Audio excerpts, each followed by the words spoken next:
A mãe estava parada no portão com a bolsa amassada apertada no peito quando a nora abriu a janela e gritou que aquela casa não era mais lugar para ela, que o filho havia escolhido e a escolha não era a mãe. Ela não implorou. Ficou parada na calçada, respirou fundo e tirou da bolsa um envelope amarelado que carregava dobrado há anos esperando exatamente aquele momento. O que havia dentro daquele envelope era algo que a nora jamais imaginou que existia.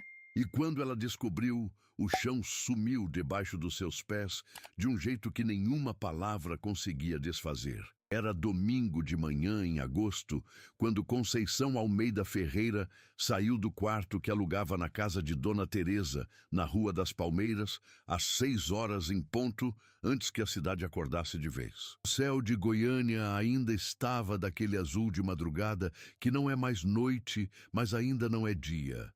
Um azul que quem nasceu no Cerrado reconhece antes de abrir os olhos, pelo cheiro de terra seca que vem com ele. Conceição havia dormido pouco, não por ansiedade, mas porque havia acordado às 4 da manhã com aquele pensamento de sempre, o de domingo. O pensamento de que tinha um filho de 36 anos que ela não via faz 2 semanas, que morava a 40 minutos de ônibus dali, que havia casado com uma mulher que era inteligente e trabalhadora e que, por razões que Conceição ainda não havia conseguido nomear com precisão, havia decidido que a mãe do marido era um problema a ser administrado. Levantou, colocou a chaleira no fogão, banhou, passou a muda de roupa limpa que havia separado na noite anterior, blusa de algodão florido passada com capricho, calça bege, sapato de couro baixo que o tempo havia macio nas bordas. Enrolou no pano de algodão o pote de doce de leite que havia feito na semana anterior. O mesmo doce de leite que havia feito todo domingo da vida de Marcos, o preferido desde quando ele tinha 5 anos e ficava do lado do fogão esperando a panela chegar no ponto com aquela impaciência específica das crianças que não sabem que o que esperam já está chegando. Colocou o pote enrolado dentro da bolsa de tecido floral que usava nos domingos. A bolsa era velha, com a alça desgastada numa das pontas e um remendo discreto no fundo que Conceição havia feito ela mesma, porque a bolsa havia pertencido à mãe dela e não era do tipo de coisa que se descarta quando desgasta. No bolso lateral da bolsa, dobrado em 4 desde havia 2 anos, estava o envelope. Ela tocou o envelope por fora do tecido antes de fechar a bolsa, um gesto que havia se tornado habitual. Tão automatizado quanto checar se havia levado a chave. Tão necessário quanto confirmar que o doce estava dentro. O envelope estava lá. Sempre estava. Saiu na ponta dos pés para não acordar Dona Teresa, que dormia até às 7, e foi caminhando até a parada de ônibus com a bolsa apertada no peito. O ônibus chegou em 14 minutos. Ela tinha contado, nos últimos 2 anos, quantas vezes havia feito esse trajeto? 43 domingos. 43 vezes havia preparado o doce, passado a roupa, apertado a bolsa no peito, entrado no ônibus, passado pelo bairro Parque São Jorge, com seus sobrados novos, e suas calçadas irregulares e seus portões de ferro com interfone. 43 vezes havia parado na frente do número 112 da rua IP Roxo e havia chamado pelo interfone, ou, mais recentemente, havia esperado do lado de fora porque Débora havia dito que o interfone estava com defeito e que era melhor avisar antes de vir. Conceição sabia que o interfone não estava com defeito, mas havia decidido nos primeiros meses que certas brigas não valiam o que custavam e havia adaptado. Mandava mensagem na sexta para confirmar. Esperava a confirmação. Às vezes, a confirmação não vinha, mas ela ia assim mesmo, porque havia aprendido na vida que a ausência de resposta raramente significa o que parece significar. Geralmente significa apenas que a pessoa do outro lado ainda não sabe o que quer dizer. E o silêncio é mais fácil do que qualquer palavra. Naquele domingo de agosto, havia mandado mensagem na sexta à noite. A resposta não havia vindo. Ela foi assim mesmo. O ônibus parou na esquina da rua IP Roxo às 7h42. Conceição desceu, Ajustou a bolsa no ombro e caminhou pela calçada de paralelepípedo com a serenidade de quem conhece cada rachadura no caminho. O sobrado do 112 havia sido em 2012. Era um prédio de 2 andares, com fachada de tijolinho aparente e portão de ferro preto com pintura nova todo ano, porque Débora gostava da aparência e cuidava das coisas que apareciam. Havia uma jardineira na janela do 2º andar com suculentas. Havia um capacho na porta de entrada com a palavra bem-vindo bordada em linha azul. Conceição parou na calçada, na frente do portão, e chamou. Silêncio. Chamou de novo. A janela do 2º andar se abriu. Débora apareceu com o cabelo preso no alto da cabeça, a blusa de dormir, o telefone na mão. 34 anos, rosto bonito, o tipo de mulher que parece competente antes de qualquer palavra, porque carrega os ombros de um jeito específico, o jeito de quem acostumou a resolver coisas sozinha. Ela olhou para Conceição lá embaixo, para a bolsa de tecido floral, para o sapato de couro baixo, para os cabelos brancos que Conceição não pintava porque havia decidido, aos 60, que cabelo branco era o tipo de coisa que se ganha com o tempo e que seria desperdício esconder. Conceição, disse Débora. A voz tinha o tom plano de quem já havia decidido o que vai dizer antes de abrir a boca. O Marcos disse que não quer visita essa semana. Conceição ficou olhando para a janela. Está bem, ela disse. Ele está bem? Está. Só que vocês dois precisam estabelecer um ritmo diferente. Toda semana é demais. A gente tem uma rotina. Eu tinha mandado mensagem na sexta. Eu sei que você mandou. Débora ajustou o telefone na mão. Mas não confirmei, porque achei que estava claro que não era um bom fim de semana. Se você continuar aparecendo assim, sem confirmação, a gente vai ter que tomar providências. A palavra providências ficou no ar por Não era uma ameaça velada.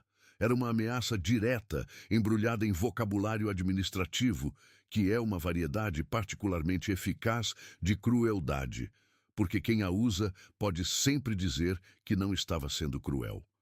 Conceição não respondeu imediatamente. Ficou olhando para a janela com aquela atenção de quem passou décadas olhando para pessoas em situações difíceis e aprendeu a não deixar que a própria reação determine o rumo da situação. Depois baixou os olhos para a bolsa. Colocou o envelope no bolso lateral por fora do tecido. Aquele gesto de confirmação, rápido, discreto.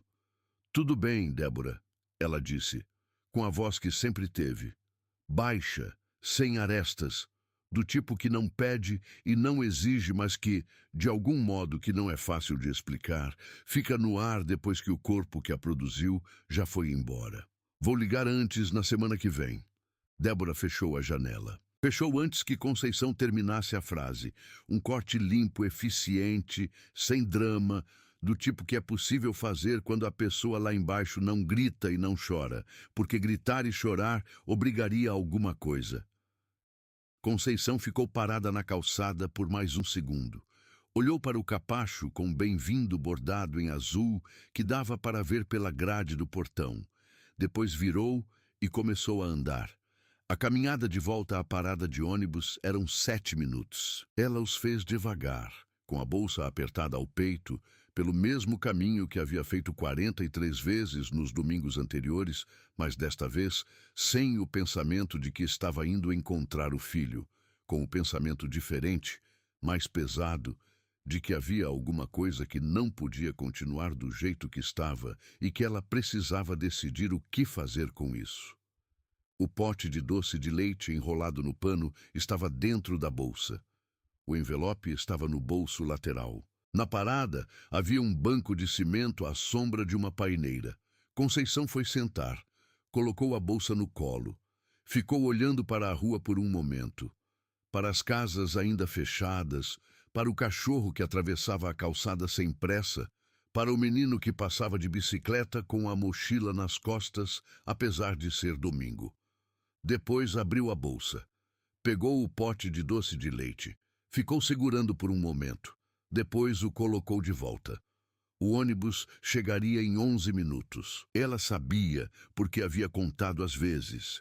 Conceição Almeida Ferreira tinha 69 anos, cabelos brancos e mãos que haviam passado 23 anos fazendo coisas que precisavam ser feitas sem que a maioria das pessoas soubesse que precisavam ser feitas. O tipo de trabalho que é invisível quando está funcionando e que só aparece quando para. Havia entrado no Hospital Regional de Goiânia aos 22 anos, como auxiliar de enfermagem, quando Goiânia ainda estava crescendo e o hospital ainda tinha cheiro de construção nova nos corredores do segundo andar.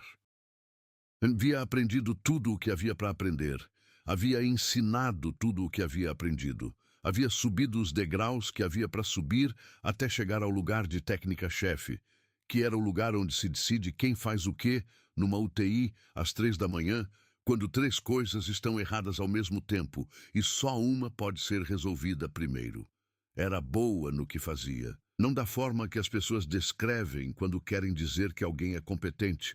Do jeito verdadeiro, o jeito que vem de muito tempo prestando atenção nas coisas certas. Sabia distinguir, numa sala com 7 monitores apitando, qual apito era urgente e qual era apenas ruidoso. Sabia o nome de cada técnico que havia formado. Sabia o nome dos filhos de cada um. Sabia o tipo de café que cada um bebia quando o plantão passava das 4 da manhã. Havia formado equipes de UTI em 4 unidades da cidade.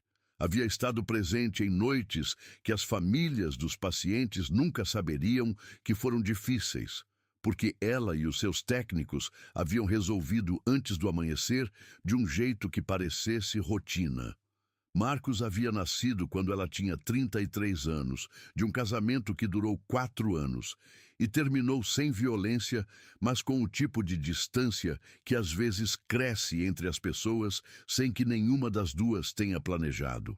O pai de Marcos havia ido para o Mato Grosso com um projeto de agronegócio e havia enviado dinheiro nos primeiros anos, com a regularidade que vai diminuindo até que se torna esporádica e depois para.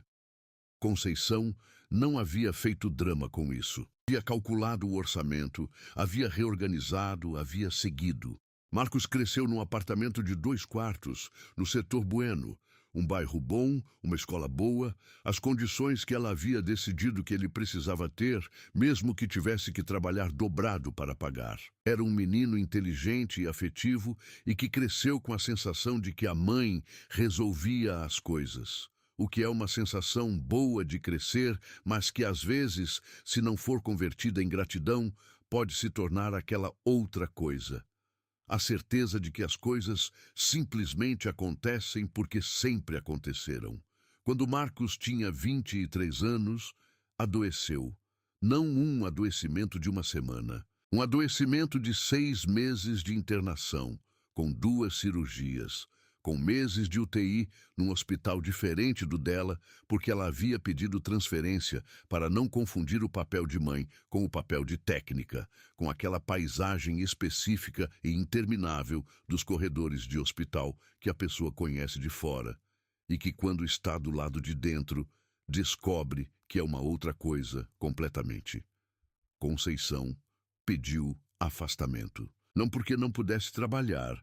Havia trabalhado em situações piores do ponto de vista técnico, mas havia entendido, naquele primeiro mês de internação de Marcos, que estava tentando fazer as 2 coisas ao mesmo tempo, cuidar do filho e coordenar as equipes, e que nenhuma das 2 estava recebendo o que precisava. Pediu afastamento. Foi ao hospital todo dia. Ficou no corredor quando não podia ficar no quarto. Conversou com os médicos com o vocabulário de quem sabe exatamente o que está perguntando, o que era uma vantagem e uma desvantagem, porque saber demais sobre o que pode dar errado não é tranquilizador. Durante aqueles 6 meses, Conceição tomou algumas decisões. A primeira foi sobre o apartamento. O apartamento do setor Bueno tinha 2 quartos e uma sacada, e havia custado tudo que ela havia poupado em 12 anos. Valia, em 2009, o suficiente para que a venda produzisse capital. Ela vendeu. Não disse para Marcos. ele estava internado e não estava em condição de processar informação financeira. E ela havia decidido que existia um tipo de coisa que o filho não precisa saber, que a mãe fez, porque saber obrigaria a sentir uma dívida que ela não havia criado para ser paga. Com o valor da venda, ela fez duas coisas. A primeira foi constituir um fundo de saúde nominal a Marcos, uma aplicação que cobriria tratamento continuado, reabilitação e o que mais viesse depois da alta. Havia uma enfermeira que ela havia formado, chamada Sílvia, que trabalhava num plano de saúde e que a ajudou a montar a estrutura sem cobrança, porque Sílvia havia aprendido a montar estruturas assim observando Conceição montar estruturas em situações mais urgentes e havia entendido que devolver esse tipo de coisa era a resposta certa quando chega a hora. A segunda foi sobre o terreno. Marcos, quando saísse do hospital, ia precisar de um lugar que fosse dele, não alugado, não temporário, não da mãe que ele poderia sentir que estava ocupando por dependência. Havia um terreno à venda no Parque São Jorge que uma corretora havia anunciado e que uma colega sua do hospital havia mencionado como bom investimento para quem quisesse construir no médio prazo. Conceição foi ver. Era um terreno regular, plano, num bairro em crescimento, com infraestrutura razoável e vizinhança tranquila. Negociou. Pagou a entrada com o que sobrou da venda do apartamento depois do fundo. As prestações restantes saíram da aposentadoria. Ela havia se aposentado antecipadamente durante o afastamento com redução de benefício para ter o capital disponível no curto prazo. Quando o terreno foi quitado, Conceição foi ao cartório e lavrou o instrumento de doação ao filho. Documento simples, com firma reconhecida, com o CPF de Marcos como beneficiário, datado de outubro de 2009, anterior ao casamento com Débora, em 3 anos. Ela não contou para Marcos. Guardou os documentos, o contrato de compra com o CPF dela, o instrumento de doação com o CPF dele, os recibos das prestações, o comprovante de quitação dentro de um envelope que ela lacrou com fita adesiva e que ficou primeiro na gaveta da escrivaninha do apartamento que ela havia alugado depois de vender o do setor Bueno. E depois, quando Marcos casou e construiu o sobrado e Conceição foi morar no quarto da casa de Dona Teresa, o envelope foi junto. Ela o carregava na bolsa porque não queria que ficasse em lugar nenhum que ela não pudesse ver. Não porque esperasse usar, mas porque havia aprendido em 23 anos de UTI que os documentos importantes precisam ficar próximos de quem é responsável por eles e que responsável é quem assume a responsabilidade antes que alguém precise pedir. O ônibus chegou. Conceição entrou. Pagou. Foi sentar do lado da janela. Do lado de fora, o bairro Parque São Jorge passava. Os sobrados de tijolinho, os portões de ferro, as calçadas irregulares com as árvores que o sol de Goiânia havia curvado levemente para o leste. Em algum daqueles sobrados, o filho dela estava dormindo ainda, ou tomando café, ou lendo o jornal no tablet que ela havia dado de aniversário 2 anos antes, fazendo a vida dele, que era o que ela havia querido desde que ele nasceu. Ela não estava com raiva. Tinha passado por raiva. Nos primeiros meses de Débora, quando havia sentido a diferença na temperatura das visitas, o espaço que vai diminuindo, as conversas que ficam mais curtas. Havia passado por raiva e depois por tristeza e depois por alguma coisa que não era nenhum dos dois, mas que ficava na região do peito, como um peso quieto que você aprende a carregar depois de algum tempo, porque o peso não vai embora. E carregar é mais sustentável que tentar não sentir. Mas havia também aquela outra coisa, a coisa que fazia com que ela continuasse indo todos os domingos com o doce enrolado no pano e a roupa passada. A certeza de que presença é o único argumento que não pode ser refutado, que aparecer, mesmo quando mandam embora, é diferente de não aparecer. Que um filho que vê a mãe na calçada toda semana, carrega aquela imagem de um jeito diferente de um filho que nunca a vê, e que as imagens que se carregam fazem o trabalho delas no tempo que precisam, independente de qualquer palavra. Foi o que havia aprendido em UTI. As coisas que fazem diferença raramente são as que se anunciam. 4 meses depois daquele domingo de agosto, numa segunda-feira de dezembro, Conceição recebeu uma carta. Não pelo WhatsApp, não por e-mail, uma carta de papel, em envelope branco, com o timbre do Tribunal de Justiça do Estado de Goiás, entregue na casa de Dona Teresa pelo carteiro que passou às 10 da manhã. Dona Teresa a trouxe ao quarto de Conceição com uma expressão que tentava não mostrar o quanto havia ficado preocupada ao ver o timbre. Conceição abriu. Leu. Era uma notificação de audiência de instrução. Ação de usucapião, movida por Marcos Luiz Almeida Ferreira e Débora Cristina Lopes Ferreira, referente ao imóvel situado na rua IP Roxo, número 112, Parque São Jorge, Goiânia. Conceição Almeida Ferreira era notificada como possível interessada em razão de um lançamento de IPTU antigo que constava em seu nome nos registros da prefeitura.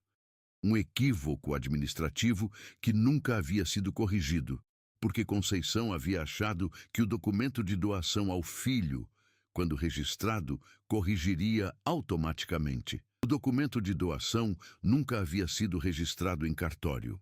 Ela havia entregado os papéis para Marcos 1 ano depois da quitação do terreno, numa tarde em que os dois haviam almoçado juntos antes de Débora entrar na vida dele de forma mais permanente, e havia dito que eram os documentos do terreno e que ele deveria guardar em lugar seguro e registrar. Marcos havia guardado. Em algum ponto depois do casamento, os papéis haviam se perdido na reorganização da casa, uma das mudanças de cômodo, uma das reformas, aquele processo específico pelo qual documentos importantes desaparecem, não porque alguém os descarta, mas porque ninguém é responsável por eles.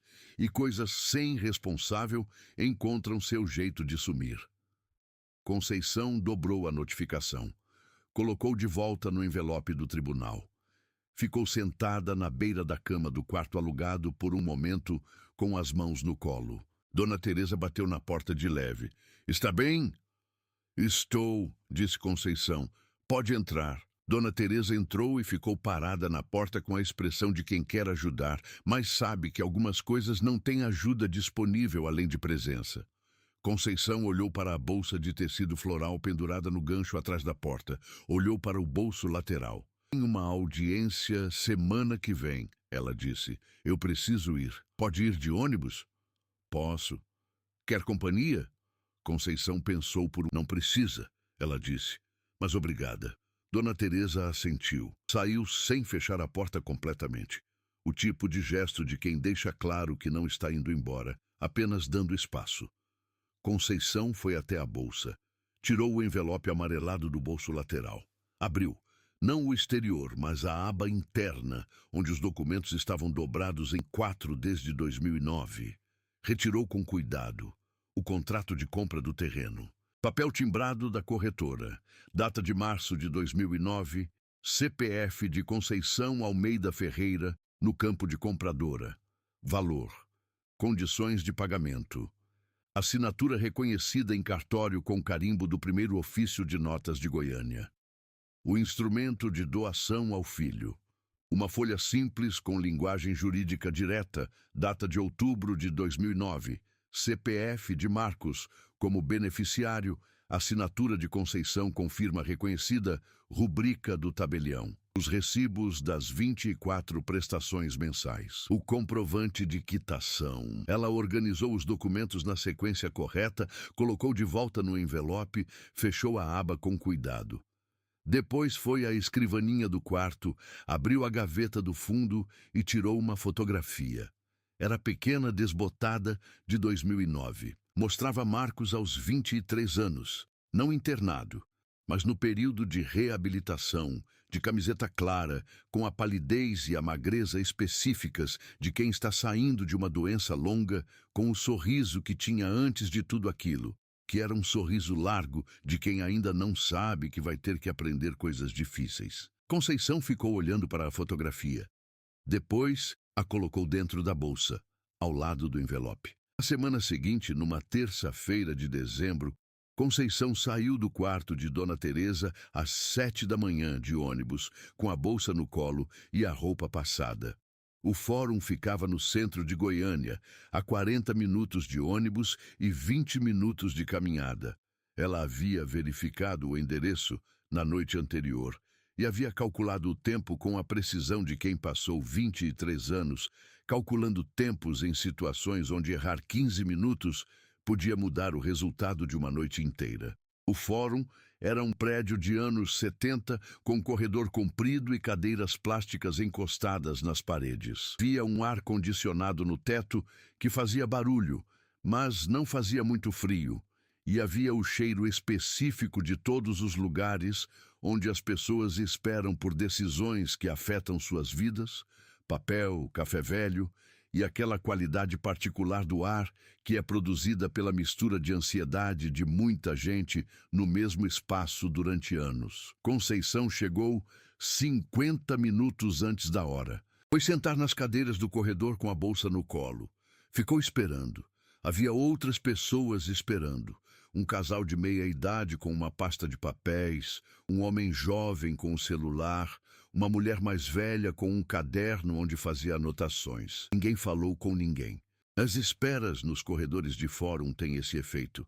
Tornam as pessoas discretas no próprio sofrimento, como se houvesse acordo tácito de que cada um está ali para resolver o seu e que olhar demais para o do outro seria impolidez. Às 9h20, Marcos chegou.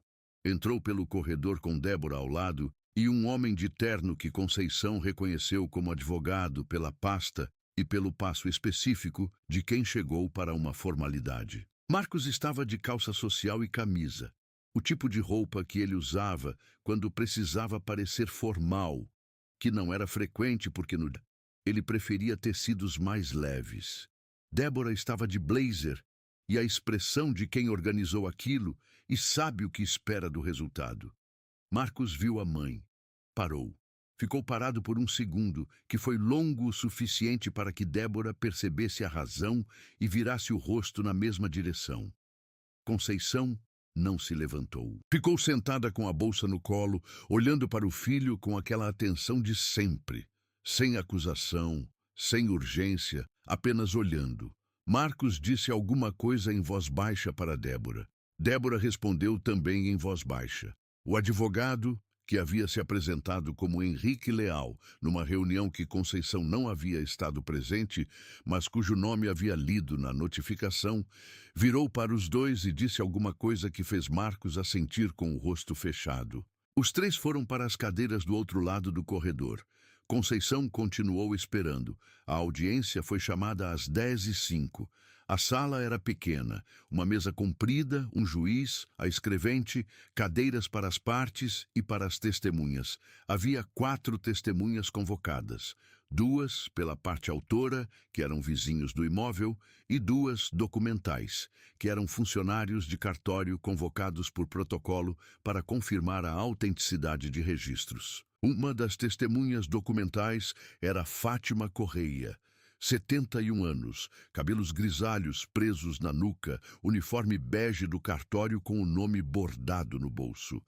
Ela havia chegado mais cedo do que Conceição e estava sentada na fileira das testemunhas com as mãos no colo e a expressão de quem foi convocado para confirmar uma data num papel e entende que essa é sua função e nada mais. A audiência começou. Henrique Leal apresentou os termos da ação Confluência, a posse do imóvel pelo casal desde 2012, a construção e as benfeitorias, os documentos de IPTU pagos ao longo dos anos, a ausência de registro formal da doação, que constava apenas como menção informal nos arquivos do cartório. Argumentou que a situação preenchia os requisitos legais para uso capião, que não havia impugnação formal ao processo, e que a notificação de Conceição era uma formalidade processual decorrente do lançamento antigo de IPTU, que ela mesma poderia confirmar ser equívoco. O juiz fez perguntas técnicas. Henrique respondeu. Marcos ficou quieto, olhando para a mesa. Débora ficou quieta, com a postura de quem acompanha e monitora ao mesmo tempo. O juiz virou-se para Conceição. A senhora foi notificada como possível interessada. Há algum documento ou declaração que queira apresentar? Henrique Leal se levantou antes que Conceição abrisse a boca. Com todo o respeito, meritíssimo, a senhora não possui representação legal e qualquer documento apresentado fora do prazo processual estabelecido, o prazo para a apresentação de documentos por parte notificada como interessada encerra-se nesta audiência, disse o juiz sem levantar os olhos dos papéis. A senhora pode apresentar o que tiver. Henrique ficou de pé por um segundo. Depois sentou. Conceição abriu a bolsa. Não com pressa, com o mesmo ritmo de quando abria o armário de medicamentos no corredor da UTI, de quando conferia o prontuário antes de uma troca de plantão, de quando fazia qualquer coisa que precisava ser feita com atenção suficiente para não errar. Tirou o envelope amarelado, abriu a aba, retirou os documentos, colocou sobre a mesa. O contrato original de compra do terreno, ela disse com a voz baixa de sempre.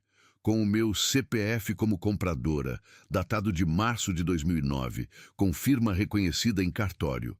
O instrumento de doação ao meu filho, com a firma reconhecida em outubro de 2009, anterior ao casamento dele em 3 anos. E os comprovantes de pagamento das prestações que estão no meu nome. Silêncio. O tipo de silêncio que não é ausência de som. O ar-condicionado continuava fazendo barulho. Havia passos no corredor lá fora, mas que é a ausência de todo o resto, de tudo que havia estado ocupando o espaço da sala, além daquela informação que agora estava sobre a mesa. Henrique olhou, Débora olhou para os documentos. Marcos olhou para os documentos, para a data, para o CPF, para a assinatura da mãe que ele conhecia desde que havia aprendido a ler, e ficou sem fala.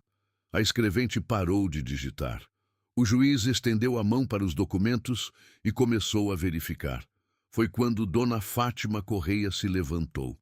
Levantou devagar, com o cuidado de quem tem 71 anos e um joelho que não perdoa movimentos bruscos, mas levantou com a firmeza de quem sabe o que vai fazer. Meritíssimo, ela disse. O juiz levantou os olhos. Eu reconheço esse documento. A voz de Fátima era serena e precisa. O tipo de voz de quem passou décadas confirmando informações com exatidão. Eu mesma autentiquei as assinaturas em outubro de 2009. Lembro da data, porque trabalhei naquele cartório por 32 anos e aprendi a lembrar dos documentos que têm peso. O juiz a olhou. A senhora pode descrever as circunstâncias? Posso. Fátima ficou de pé, as mãos cruzadas na frente. A senhora que apresentou o documento para a autenticação chegou acompanhada de uma fotografia. Não era costume. As pessoas não trazem fotografias para o cartório. Quando eu perguntei o que era, ela disse que era uma foto do filho, que estava doente e que ela estava fazendo aquilo para ele. Fátima fez uma pausa. Ela chorou baixinho na hora de assinar. Eu perguntei se estava bem. Ela disse que era o mais certo que já havia feito na vida. Na sala, ninguém se mexeu. Marcos havia levantado levemente da cadeira sem perceber. O tipo de movimento que o corpo faz quando recebe uma informação que a mente ainda não processou, mas que o corpo já entendeu. Débora estava olhando para Fátima com uma expressão que havia começado como concentração e que havia se tornado outra coisa. O rosto de alguém que está montando um quebra-cabeça em tempo real e que a cada peça que encaixa entende um pouco mais do tamanho do que havia desmontado. Ela chorou baixinho, repetiu Fátima, dirigindo-se mais à sala do que ao juiz. No cartório, com a foto do filho doente na bolsa, assinou o documento de doação com a firma reconhecida e foi embora. Nunca mais a vi até hoje. E olhou para Conceição. Conceição a olhou de volta. Havia uma ligação específica entre duas mulheres que não se conhecem, mas que se reconhecem. Não pela aparência, mas pelo tipo de coisa que carregam no rosto, pelo jeito como ficam de pé, pelo ritmo da respiração. Fátima Correia havia passado 32 anos autenticando documentos de pessoas em momentos importantes das suas vidas. Casamentos, compras de imóvel, heranças, contratos. E havia aprendido a ler o peso que as pessoas trazem para aquela mesa, mesmo quando não de palavras. Havia reconhecido aquele peso em outubro de 2009. Havia reconhecido o mesmo peso naquela sala, naquele rosto de cabelos brancos com a bolsa de tecido floral no colo. Henrique Leal pediu suspensão. O juiz disse que ia considerar os documentos. Marcos se levantou. Não para falar com o advogado, não para discutir com Débora, não com nenhum propósito visível. Levantou e atravessou a sala com os 4 passos que separavam a cadeira dele da cadeira da mãe e ficou de pé na frente dela. Conceição olhou para o filho. 36 anos.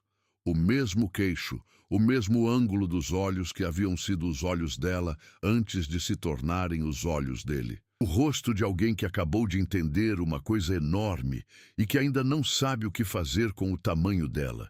Ele abriu a boca. Fechou. Conceição colocou a mão no braço do filho. 1 segundo. Apenas 1 segundo. Sem apertar. Sem exigir, do mesmo jeito que colocava a mão no ombro dos técnicos de enfermagem depois de uma noite difícil, o gesto que diz, eu sei, sem precisar de nenhuma palavra. Você não precisava ter feito isso, ele disse por fim. A voz estava diferente.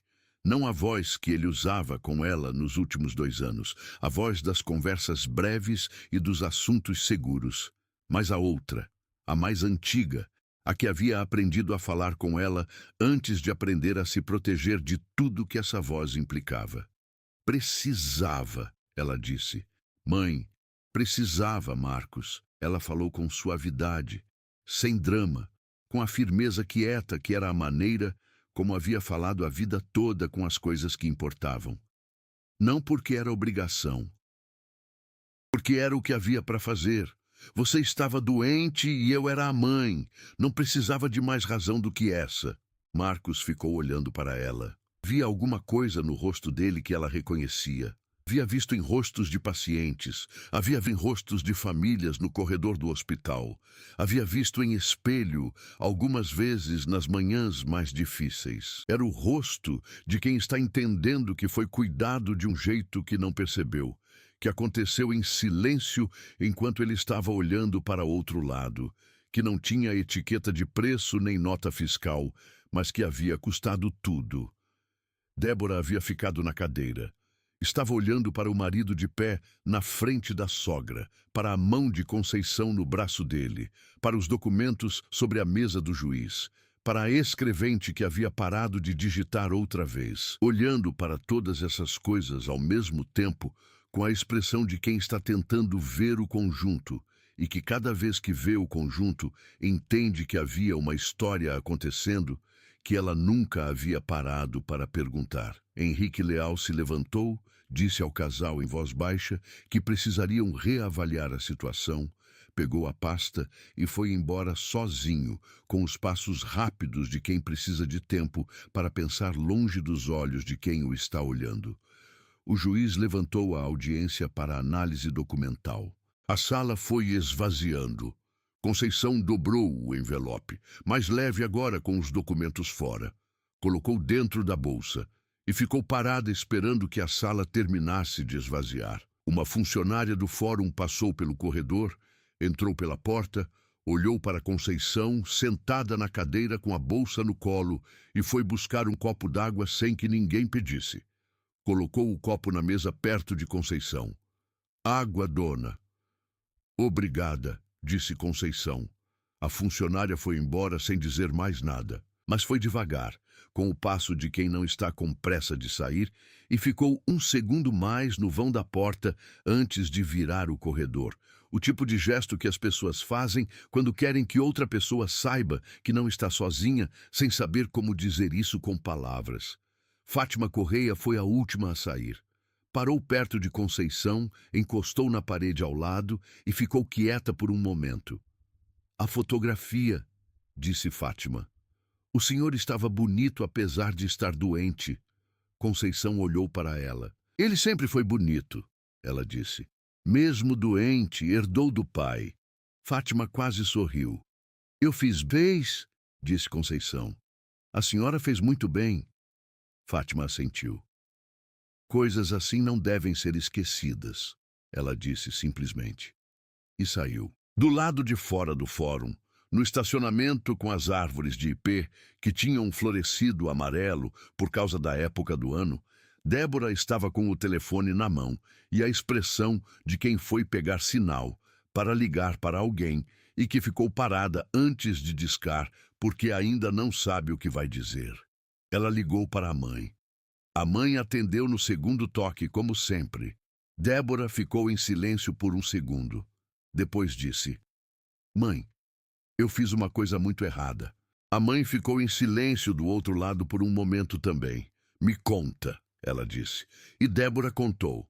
A ação de uso capião foi arquivada na semana seguinte. O terreno continuou registrado com o instrumento de doação original, válido, com firma reconhecida, com o CPF de Marcos como beneficiário e a assinatura de Conceição com data de outubro de 2009, anterior ao casamento em 3 anos, impugnável por nenhuma das razões que Henrique Leal havia planejado usar, porque nenhuma daquelas razões era aplicável a um documento que existia havia 15 anos e que havia sido guardado dentro de uma bolsa de tecido floral por uma mulher que sabia que chegaria o dia em que precisaria mostrar.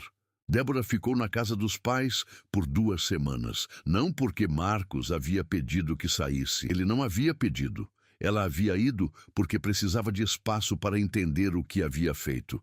E havia entendido que entender aquela coisa no mesmo espaço onde havia feito era difícil demais. Nas 2 semanas em que ficou na casa dos pais, Débora não dormiu bem em nenhuma noite. Não por culpa.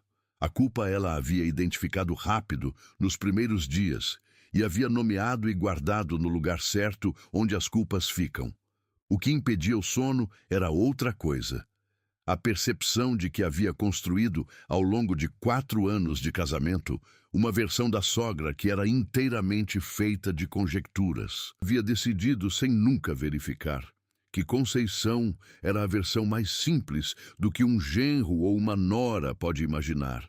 A mãe superprotetora, a presença inconveniente, a mulher sem estudo que criara o filho sozinha e que agora buscava nas visitas de domingo o reconhecimento que a vida não havia oferecido em outras formas.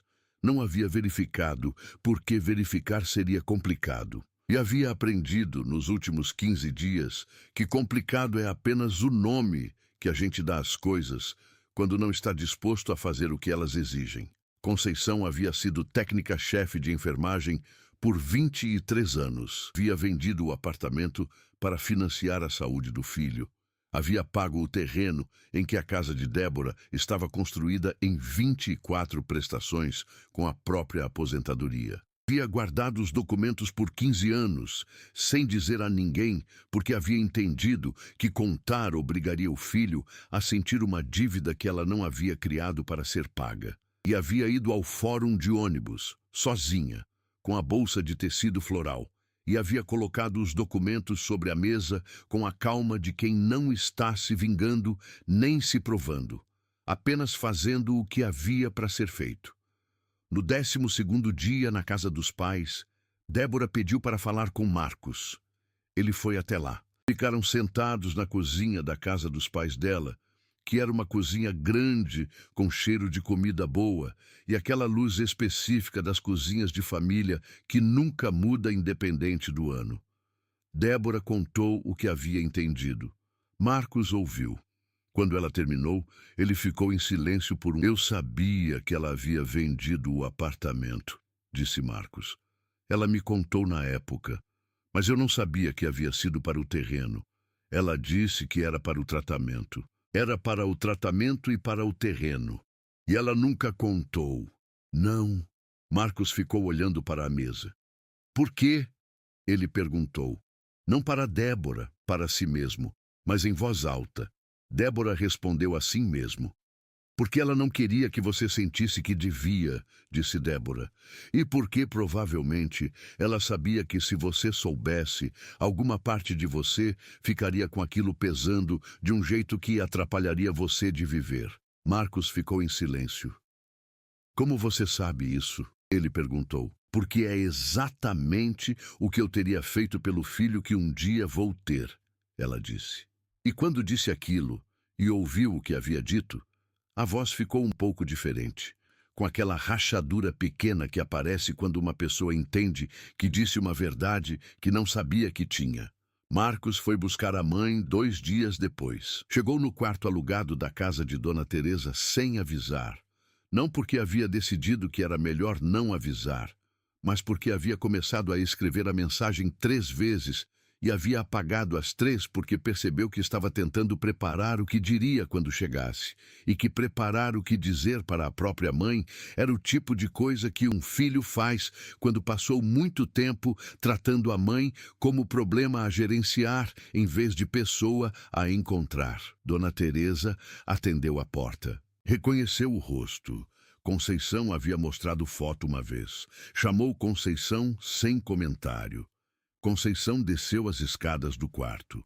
Marcos estava na porta, de camiseta e calça jeans, sem a roupa formal do fórum, sem o advogado ao lado, sem Débora ao lado, sem nada além do rosto que ela havia visto crescer. Mãe, ele disse. Só isso. A palavra saiu como quando uma coisa que estava contida solta. Conceição ficou na última degrau olhando para o filho. Havia uma distância de 2 metros entre eles, que eram também 2 anos de visitas de domingo, apertadas e doce de leite, que voltava intacto na bolsa e janelas fechadas, antes da frase terminar, e um envelope dobrado em 4 que ela carregara por 15 anos e que finalmente havia saído do bolso lateral. Pode entrar, ela disse, e abriu a porta. Marcos entrou. Dona Teresa foi fazer café com aquela descrição específica das pessoas que entendem que o maior presente que podem dar em certos momentos é a ausência da própria opinião sobre eles. Conceição foi para a sala pequena com a poltrona e a mesinha de centro, e a janela que dava para o quintal com a mangueira. Sentou. Marcos sentou do lado. Ficaram em silêncio por um... Era o silêncio de 2 anos de distância, tentando encontrar o caminho de volta, que não é um caminho de via única e não tem atalho. Eu não sabia do terreno, disse Marcos. Eu sei que não sabia. Por que você não me contou? Conceição olhou para o quintal. Porque você estava doente. Depois, porque você havia melhorado e estava construindo uma vida, e eu não queria que a vida que você estava construindo ficasse com o peso daquilo. Um filho não deve viver achando que tem uma dívida com a mãe. Ela fez uma pausa. Filho não é devedor. Filho é filho. Marcos ficou olhando para ela. Você vendeu o apartamento. Vendi. O setor Bueno. Sim. Sem me dizer. Sim. E pagou as prestações do terreno com a aposentadoria por 2 anos e 4 meses. Marcos ficou em silêncio. Eu fui buscar visita toda semana, ele disse por fim. A voz havia mudado. Havia alguma coisa embaixo das palavras que não estava lá no começo da conversa. Mesmo quando a Débora dizia que estava atrapalhando a rotina, eu deixava ela dizer, eu não disse nada. Eu sei. Eu devia ter dito alguma coisa. Sim, a palavra saiu direta, sem suavizar. Conceição havia aprendido que suavizar demais as coisas que são verdadeiras é uma forma de não dizer não, ajuda ninguém a crescer. Devia ter dito, ela repetiu, mas você estava em algum lugar difícil entre o que aprendeu com a sua criação e o que estava construindo com a Débora, e essas 2 coisas não estavam conversando. Isso acontece, não é desculpa, mas é o que é. Marcos ficou olhando para ela por um longo momento. Como você faz isso? Ele perguntou. O quê? Não ficar com raiva. Conceição pensou antes de responder. Eu fico com raiva, disse ela. Só não fico com raiva de você. Fez uma pausa. Fiquei com raiva da situação. com raiva de não poder entrar na própria casa do filho, com raiva de ter que avisar antes de ir ao mesmo lugar onde criei o filho toda semana por 6 meses, enquanto ele estava doente, onde fui todo domingo por 2 anos com doce de leite, que às vezes voltava intacto porque não deixavam entrar. Ela respirou. Mas raiva de você não.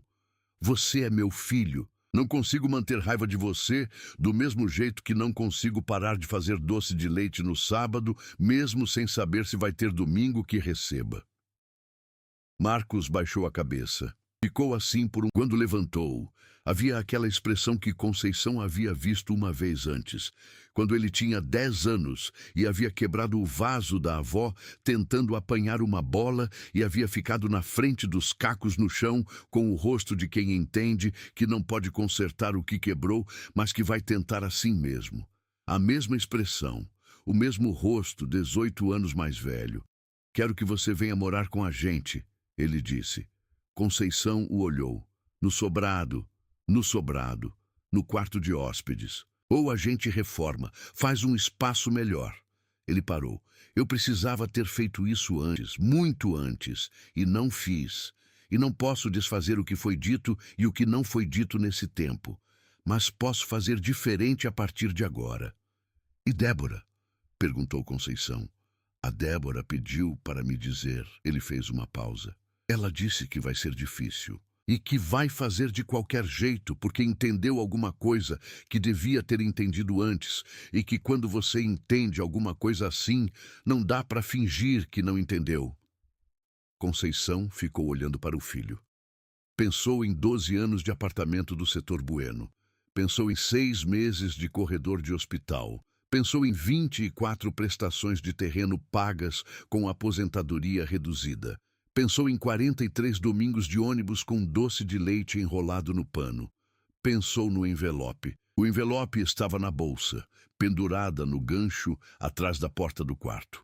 Mais leve agora, com os documentos que haviam saído para fazer o trabalho que precisavam fazer. Ainda havia alguma coisa dentro. A fotografia de Marcos aos 23 anos, de camiseta clara, com o sorriso de antes.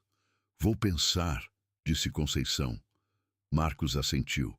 Pode pensar o tempo que precisar. Sei. Ela fez uma pausa. Mas primeiro você vai comer alguma coisa. Tem doce de leite. Marcos ficou olhando para ela. Depois, pela primeira vez em 2 anos, riu de verdade. Não o riso educado das visitas controladas, não o riso de quem está fingindo que está bem, mas o riso que uma pessoa tem quando o corpo decide que o momento é bom antes que a cabeça termine de avaliar. Era o mesmo riso de quando tinha 5 anos na bancada da cozinha, esperando a panela chegar no ponto. Conceição foi buscar o pote. Ainda estava dentro da bolsa, enrolado no pano, do domingo em que havia voltado com ele, porque a janela havia fechado antes que ela terminasse a frase. Trouxe para a sala. 2 meses depois da audiência no fórum, Conceição foi morar no sobrado da rua IP Roxo. O quarto de hóspedes havia sido reformado. Marcos havia derrubado a parede que separava do quarto menor e feito um espaço maior, com janela para o quintal, que havia ganho um canteiro de hortaliças que Conceição havia pedido, porque havia uma coisa que ela sempre havia querido ter e nunca havia tido tempo. Havia uma estante pequena para os livros de enfermagem que ela ainda lia. Havia uma poltrona perto da janela que ela havia escolhido ela mesma numa tarde em que foi com Débora a uma loja de móveis no setor industrial.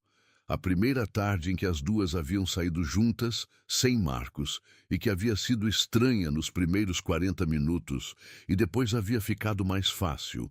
Como ficam as coisas que são difíceis quando a pessoa do outro lado decide que difícil não é impossível. Débora havia dito naquela tarde numa loja de tecidos, onde haviam parado para ver cobertores, eu não sei se você vai me perdoar. Conceição havia ficado com o cobertor na mão por um momento. Perdão é uma coisa que acontece no tempo, ela disse. Não é uma decisão que se toma e pronto, é uma coisa que se faz todos os dias, aos poucos, enquanto vai sendo possível. Ela colocou o cobertor na prateleira. Eu não estou aqui para te perdoar ou não te perdoar. Estou aqui porque o meu filho está aqui. E porque você decidiu dar decisão de tentar conta. Débora ficou. Conta muito, acrescentou Conceição. E foram ver a poltrona. A bolsa de tecido floral estava no quarto novo, pendurada no gancho atrás da porta. O envelope estava dentro, mais leve do que havia estado em 15 anos, com apenas a fotografia de Marcos aos 23 anos. Os documentos estavam num arquivo de papel craft, que Conceição havia comprado para organizar as coisas importantes quando estava montando o quarto, e que ficava na gaveta debaixo da estante, etiquetado com a caligrafia precisa de quem passou décadas organizando prontuários. Não havia mais razão para carregar o envelope, mas não estava pronta para tirar a fotografia. Numa tarde de sábado de março, Conceição estava no canteiro de hortaliças, quando Débora saiu pela porta dos fundos com 2 copos de suco de caju e veio sentar no banco de madeira que Marcos havia instalado perto do canteiro, porque a mãe havia mencionado uma vez que gostaria de ter um banco perto das plantas. Ficaram sentadas ao sol do final da tarde. O sol de Goiânia, que tem aquela qualidade específica de março, mais ameno do que o de janeiro, mas ainda quente o suficiente para que a pele sinta. Olhando para o canteiro, onde o manjericão havia pegado melhor do que a salsa, e onde havia uma muda de hortelã que ainda estava decidindo se ia ficar ou não. Ela vai ficar, disse Conceição sobre a hortelã. Como você sabe? Hortelã sempre fica, é teimosa. Débora olhou para a muda. Eu não sabia nada sobre você, ela disse, não como abertura de conversa, como conclusão de um pensamento que havia estado acontecendo em silêncio. Construí uma versão de você na cabeça e fui tratando a versão que construí, não você. Conceição bebeu o suco. É o que as pessoas fazem, ela disse. Não deviam. Não, mas fazem. Uma pausa. Você parou. Débora ficou em silêncio por um momento. Você foi técnica-chefe por 23 anos, ela disse. Fui. Formou equipes de... E quando o Marcos ficou doente, pediu afastamento e foi para o hospital todo dia. Fui. Sem contar para ele o que estava fazendo. Não era para ele se preocupar com isso naquele momento. Débora ficou olhando para o canteiro. Eu queria ter conhecido você antes, ela disse. A versão real, não a que eu inventei. Conceição olhou para ela. Você está me conhecendo agora. Tarde. Não, a hora certa. Uma pausa. As coisas se conhecem quando estão prontas para ser conhecidas. Antes não adiantaria, porque você não estava aqui ainda, no lugar onde está agora, e eu também não estava. Débora não respondeu imediatamente. Ficou com o copo de suco no colo, olhando para a muda de hortelã que estava decidindo. Você acha que vai ficar? Ela perguntou, sem especificar se estava perguntando sobre a hortelã ou sobre outra coisa. Conceição olhou para o quintal, para o canteiro, para o banco de madeira, para a janela do quarto que dava para aquela luz de final de tarde que deixava tudo com aquela cor específica e temporária que só existe nos últimos 20 minutos do dia e que no dia seguinte vai existir de novo, diferente, mas parecida, como tudo que importa. Vou ficar, ela disse. E era a resposta para as 2 perguntas. Na noite de sábado, quando Marcos chegou do trabalho e encontrou a mãe e a esposa sentadas no banco do quintal, com os copos de suco vazios na mão e a hortelã ao lado, ele ficou parado na porta de trás por um segundo, olhando para aquilo. Depois entrou. Buscou um terceiro copo e foi sentar do lado. O amor que não anuncia a si mesmo é o que constrói mais alto. Não é o amor que exige reconhecimento ou que se apresenta com documentos, embora os documentos sejam necessários às vezes para que o mundo entenda o que o coração já sabia. É o amor que vende o apartamento sem dizer, que paga as prestações em silêncio, que dobra o envelope e o guarda por 15 anos porque acredita que a verdade que ele contém vai encontrar o momento certo. O amor que vai de ônibus todo domingo com doce de leite enrolado no pano, mesmo quando a janela fecha, mesmo quando o doce volta intacto, mesmo quando a palavra providências é usada por quem não sabe que a casa onde mora foi com cada sílaba desse amor. E quando esse amor finalmente se abre, não em grito, não em acusação, mas num envelope amarelado colocado sobre uma mesa de fórum com a calma de quem esperou o momento certo, o que ele revela não é um documento. É a história que estava por baixo de tudo o tempo todo, esperando que alguém perguntasse: